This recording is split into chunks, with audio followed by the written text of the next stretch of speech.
12 सब्जियों की थाली।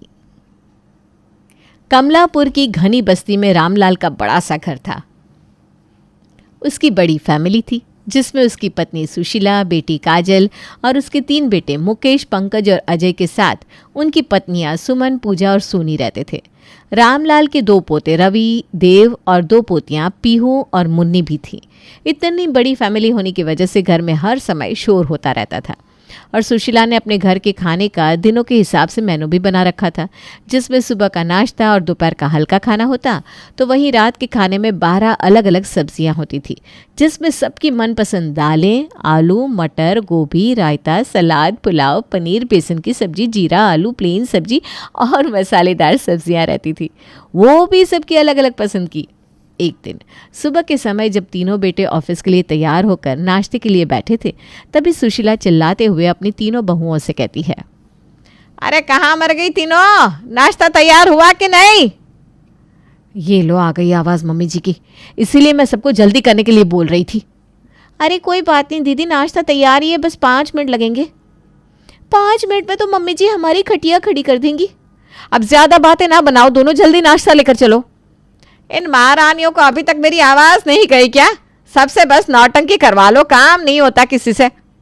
तभी तीनों बहुएं हाथों में नाश्ता और चाय लेकर आती है और सबको नाश्ता देती है। सुमन, मैंने तुमसे क्या रखा है, मेरे आने से पहले यहाँ नाश्ता रेडी रखा करो। ये बात तुमको समझ में नहीं आती क्या? भैया सही कह रहे भाभी, अब 3 लोग मिलकर भी काम जल्दी नहीं निपटा पाते हो। देवर जी, बातें बनाने और खाने बनाने में बहुत फ़र्क होता है, समझे? रहने दो दीदी, जिस दिन ये लोग खाना बनाएंगे उस दिन इनको आटे दाल का भाव खुद पता चल जाएगा। चुप, तीनों खड़ी ससुर के सामने पटर पटर जुबान चला रही हो, शर्म बेच खाई है क्या? अरे जाने दो सुशीला, सुबह हुई नहीं कि घर में महाभारत शुरू कर देते ये सब। पापा, वैसे घर में महाभारत तो भाभीयों की हरकतों की वजह से होती है। चुप कर काजल, अपने कॉलेज जा और तुम सभी अपने अपने ऑफिस निकलो। अभी तो बहुत देर हो रही थी सबको, अब यहाँ बैठकर टाइम पास कर रहे हो। रामलाल के सुनाने के बाद सब अपने अपने काम पर चले जाते हैं और सुशीला बहुओं को रात की सब्जियों के पैसे देकर बाजार भेज देती है और खुद पोते पोतियों के साथ बैठकर उन्हें खिलाने लगती है। बहुएं अपना अपना थैला लेकर घर से बाजार की तरफ बातें करते हुए जाने लगती है। पता नहीं मम्मी जी को हमसे क्या दिक्कत है, हम सबके इतना मेहनत करने के बाद भी हमेशा हमको सुनाती है। तभी सुमन को रास्ते में गोलगप्पे का ठेला नजर आता है। वो तुरंत उन दोनों से कहती है, अरे छोड़ना मम्मी जी का, ये तो उनका रोज़ का है। ये बताओ, तुम दोनों गोलगप्पे खाओगी क्या?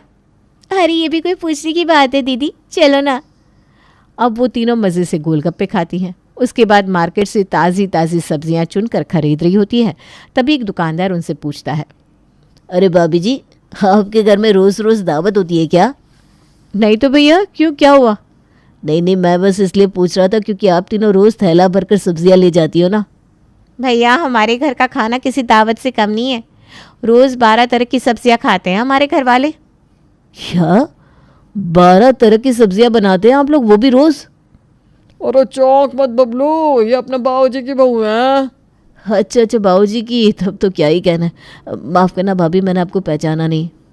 अरे वाह दीदी, पापा जी तो पूरे मोहल्ले में मशहूर लगते हैं।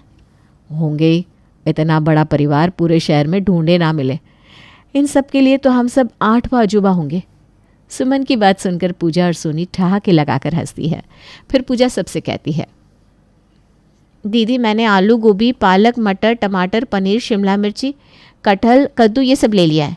और कुछ लेना है क्या? अरे बस सही है, आज का हो जाएगा, कल के लिए तो फिर से आना ही पड़ेगा ना। लेकिन दीदी सब मिलाकर अभी 9 सब्जियाँ ही हुई हैं। अरे मेरी माँ, तू अपना ज़्यादा दिमाग ना लगा, दालें भी तो है ना, हो जाएगा। चल अब, वरना मम्मी जी फिर कहेंगी सैर करने निकल गई थी क्या। चलो दीदी, वैसे भी मुन्नी अब तक रोने लगी होगी। अब तीनों जल्दी से घर आ जाती हैं। घर में घुसते ही सुशीला तीनों को देर से आने के लिए सुनाने लगती है। आ गई करम जलियों, मैंने तुम तीनों से कहा था ना घर जल्दी आना। मम्मी जी।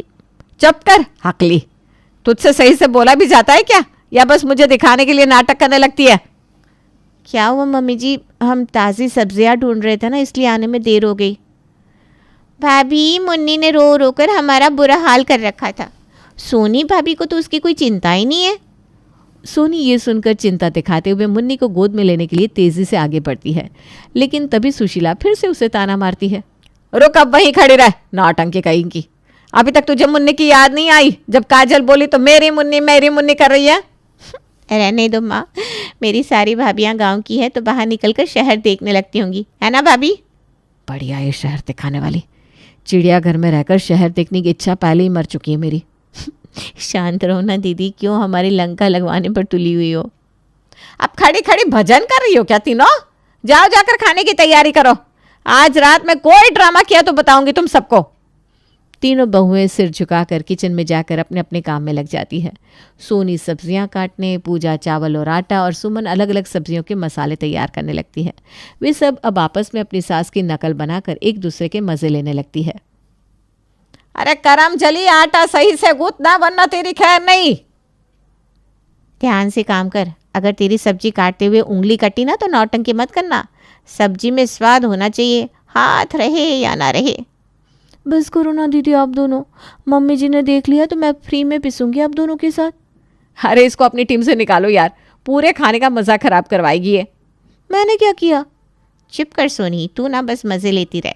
दीदी का हमेशा से यही है, वो बिना मजाक के खाना नहीं बना पाती।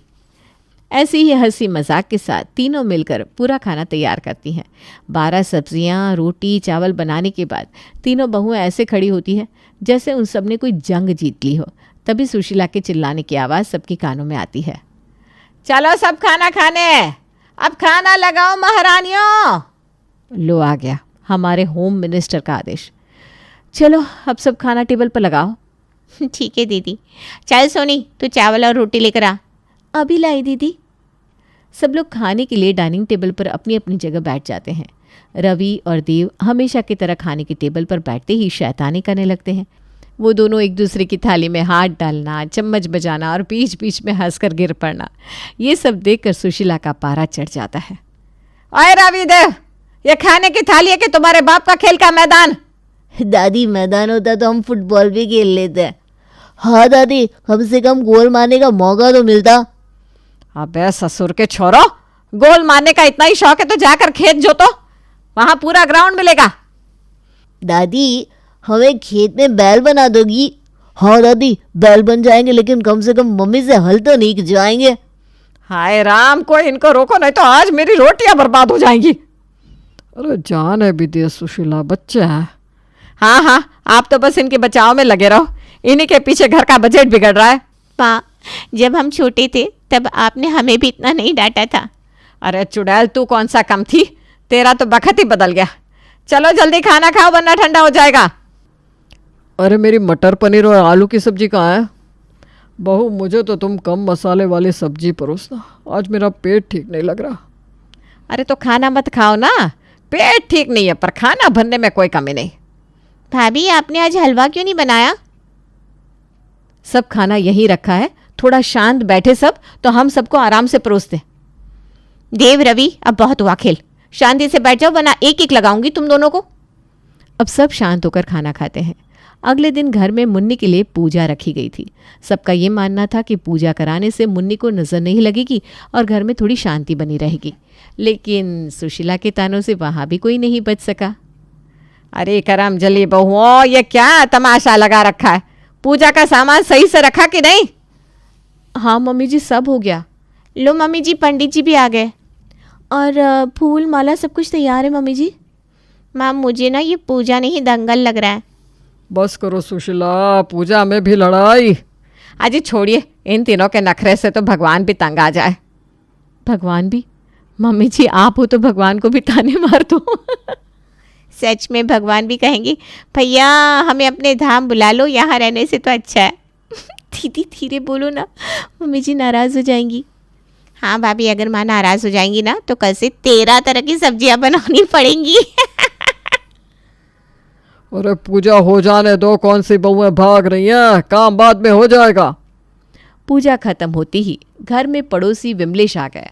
वो बहुओं को ऐसे मन लगाकर काम करते हुए देखकर खुश होकर बोला, रामलाल भैया, तुम सच में बहुत भाग्यशाली हो। अरे भाई मुझे ही पता नहीं, वो भला कैसे? अरे आपकी बहुएं बहुत मेहनती है, 12-12 तरह की सब्जियां बनाना भाई कमाल है। ये तुमने सही कहा विमलेश, हमारी बहुएं तो पूरे घर की शान है। हाँ हाँ, बड़ी शान है। पूछो इनसे, मेरा भी कभी मान रखा है क्या? नहीं नहीं भाभी जी, आप बहुत अच्छी हैं, तभी तो घर जोड़ कर रखा है। थोड़ी देर बाद बाहर निकलते ही विमलेश पड़ोसियों से फुसफुसाने लगा। अरे भाई क्या बताऊं, रामलाल की बहुएं तो दिन भर पीसती रहती हैं। मैंने भी सुना है, बेचारी दिन भर काम करती है, ऊपर से सास की गालियां भी खाती है।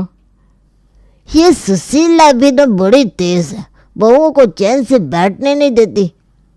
सच में ऐसा लगता है कोई गुलाम रख रखा है। रामलाल घर के अंदर बैठकर खुश था कि उसके मोहल्ले में उसकी तारीफ हो रही होगी, जबकि बाहर उसकी बदनामी हो रही थी। उधर काजल कॉलेज गई तो उसकी दोस्त रूबी को पता चला कि उसके घर पर रोज 12 तरह की सब्जियां बनती है। अरे वाह काजल, तब तो तू रोज दावत का मजा घर में ही लेती होगी। हाँ हाँ, सो तो है। आज रात ना मैं तुम्हारे घर डिनर करूंगी। सच में? लेकिन रोज़ तो ऐसा ही खाना बनता है। अरे यही तो खास बात है, मैं ट्राई करना चाहती हूँ। शाम को रूबी काजल के साथ घर डिनर करने आई। बहुओं ने खुशी से सबके लिए खाना परोसा। वाह, इतनी सारी सब्जियाँ। हाँ, लेकिन तुम्हें जो पसंद है वही खाना। मुझे बैंगन पसंद नहीं, लौकी भी नहीं, कद्दू भी नहीं। तो बोलना बहुओं से तेरे लिए रोटी चटनी बनवा दूं क्या? नहीं नहीं आंटी जी, मैं दाल खा लूँगी। अब समझ में आया, 12 सब्जियाँ बनाना आसान नहीं। हाँ, रोज़ यही तो होता है। अब अगर कोई पूछे कि तुम लोगों के घर में क्या खास है तो बोल देना सब्जियों की दुकान है। सही कहा बहू। सच में रोज़ रोज़ 12 सब्जियां खाना भी कोई आसान काम नहीं है। रूबी खाना खाकर अपने घर चली गई। इधर काजल को लगा कि शायद रूबी को 12 सब्जियों वाला खाना पसंद नहीं आया, लेकिन उसने कुछ नहीं कहा। अगले दिन रामलाल और सुशीला बाजार गए। दोनों आराम से बाजार में घूम रहे थे, तभी सामने से विमलेश अपनी पत्नी सुनीता के साथ जा रहा था। दोनों बहुत परेशान लग रहे थे। दोनों आपस में फुसफुसाते हुए जा रहे थे। तभी रामलाल उसको आवाज़ लगाता है। अरे विमलेश भैया, क्या हुआ? ऐसे मुंह लटकाए कहाँ जा रहे हो भैया? अरे क्या बताऊं रामलाल भैया, बेटे की शादी है, कोई रिश्तेदार साथ नहीं दे रहा, लोग हंसी उड़ा रहे और अभी तक घर का सारा काम भी अधूरा पड़ा है। हाँ भाभी जी, इतनी चिंता हो रही है कि हमारी तो रातों की नींद उड़ गई है। अरे अरे सुनीता, इसमें परेशान होने की क्या बात है? रिश्तेदार तो हंसी उड़ाने के लिए ही होते हैं, मदद के लिए नहीं। सही कहा, आप हमारे पड़ोसी हैं, हम आपकी मदद नहीं करेंगे तो कौन करेगा? पर भैया आप इसमें क्या कर सकते हैं? ऐसा करिए, हमारी तीनों बहुओं को एक दिन के लिए ले जाइए, वो चुटकियों में आपका सारा काम निपटा देंगी। पर भाभी जी, ऐसे अच्छा थोड़ी ना लगता है, वो आपकी बहुएं हैं, हमारी नहीं। बहुएं क्या सोचेंगी? अरे ज़्यादा सोच विचार छोड़ो भाभी जी, मेरी तीनों बहुएं गांव की हैं, उनके लिए ये काम खेल है समझो। भाई वाह, कितने अच्छे पड़ोसी मिले हैं हमें। सच में रिश्तेदारों से ज़्यादा तो आप लोग हमारे अपने हो। रामलाल और सुशीला घर लौटे और उन्होंने अपनी तीनों बहुओं को बुलाया। बहुओं, तुम लोगों को अभी हमारे पड़ोसी विमलेश भैया के घर जाकर शादी की तैयारियों में उनकी मदद करवानी है। अच्छा, लेकिन पापा जी फिर रात का खाना? अरे वो हम देख लेंगे, तुम लोग वहाँ का देख लो, और ये याद रखना हमारी नाक नहीं कटनी चाहिए। लेकिन पापा जी, आप लोग 12 सब्जियां कैसे बना पाएंगे? अरे तुम सबने फिर नौटंकी शुरू कर दी। तुमसे जो कहा है पहले वो करो, समझी? ठीक है मम्मी जी। तीनों बहुएं एक दूसरे की तरफ देखकर खुश होते हुए विमलेश के घर पहुंची। विमलेश और सुनीता ने उनको बहुत अच्छे से सारा काम समझा दिया। वहाँ का काम देखकर वो तीनों हंसने लगी। बस आंटी जी, यही काम है क्या? हाँ बेटा, बस यही काम है। मुझे तो भाई ये सारे काम देखकर चक्कर आ रहे हैं। अरे भाई, जितना यहाँ की दावत में काम है ना, उससे ज़्यादा तो हम रोज़ अपने घर में ही कर लेते हैं। हाँ, मुझे तो लग रहा है आज तो हम जैसे पिकनिक पर आए हैं। ये तो चुटकियों का काम है, चलो फटाफट निपटा देते हैं। अब तीनों मिलकर मज़े मज़े में वो काम खुशी से करने लगती है। और इधर रामलाल और सुशीला रात के डिनर के लिए अपने तीनों बेटों मुकेश, पंकज, अजय और काजल, रवि और पीहू के साथ मिलकर किचन में 12 सब्जियां, पुलाव, रोटी बनाने की तैयारी में लग जाते हैं। लेकिन जल्द ही उन सब पर जैसे आफत टूट पड़ी। अरे कोई पानी दो मुझे, ये प्यास काटती आंख में आग क्यों लग रही है? भैया, चश्मा लगा कर काम किया करो। अरे माँ, ये आटा तो मेरे हाथ में चिपक गया। सत्यानाश कर दिया पंकज तूने आटे का। ऐसे गूथा जाता है क्या आटा? अरे मुझे क्या पता माँ, मैं थोड़ी ना रोज रोज करता हूँ। भैया तुमने पानी कितना डाला था? बस आधा बाल्टी। भैया हम सबको इस आटे से रोटी बनाकर खानी थी, डायरेक्ट आटा घोल कर नहीं पीना था। हाय राम, आटा गूथ रहे हो या दल दल बना रहे हो? छोड़ इसे नालायक, मैं ठीक करती हूँ। सत्यानाश कर दिया आटे का। दादी नमक नहीं मिल रहा। कोई बात नहीं, ये रहा सफ़ेद डब्बा, इसमें नमक होगा, डाल दे इसे। रवि अब नमक की जगह पिसी हुई चीनी को नमक समझकर सब्जी में डाल देता है। वो सब किसी तरह 12 सब्जियां, पुलाव और रोटी बनाते हैं और खाना खाने बैठ जाते हैं। हाय राम, ये सब्जी इतनी मीठी क्यों है? अरे लगता है रवि ने नमक नहीं चीनी डाल दी थी सब्जियों में। माँ अब क्या करे? क्या करोगे, खाओ अब 12 तरह की सब्जियों का हलवा। वैसे भी आज के मेनू में हलवा था जो हम सब मिलकर नहीं बना पाए। चलो आज हलवे में भी वैरायटी मिल गई। दादी ये रोटियां तो जल गई है, इन्हें कैसे खाऊं? हे भगवान, हमने बहुओं को दूसरे घर भेजकर अपना ही सत्यानाश कर लिया। अब तुम सबको पता चला होगा कि बहुएं कितनी मेहनत करती है। वो 3 होकर भी सब अच्छे से कर लेती है और हम लोग 8 मिलकर भी एक सब्जी ढंग की नहीं बना पाए। अब किसी तरह खाना बनाकर तो खा लिया, पर कोई सब्जी जली हुई थी, कोई बेस्वाद। खाना खाने के बाद सबने कसम खाई कि दोबारा कभी किसी खाने में कमी नहीं निकालेंगे। भाई हमसे नहीं होगा रोज़ 12 सब्जियां बनाना। पता नहीं तीनों भाभी ये कैसे कर लेती हैं। सच कहा, हमारी तो एक दिन में ही जान निकल गई। और हम सब रोज़ भाभीयों के खाने में कमी निकालते थे, जबकि वो कितने मन से अच्छा खाना बनाती है। तभी दरवाजे की घंटी बजी और तीनों बहुएं घर लौट आई। उन्होंने देखा कि पूरा घर तहस नहस पड़ा था और सब लोग सुबह के 4 बजे खाना खाकर बैठे थे।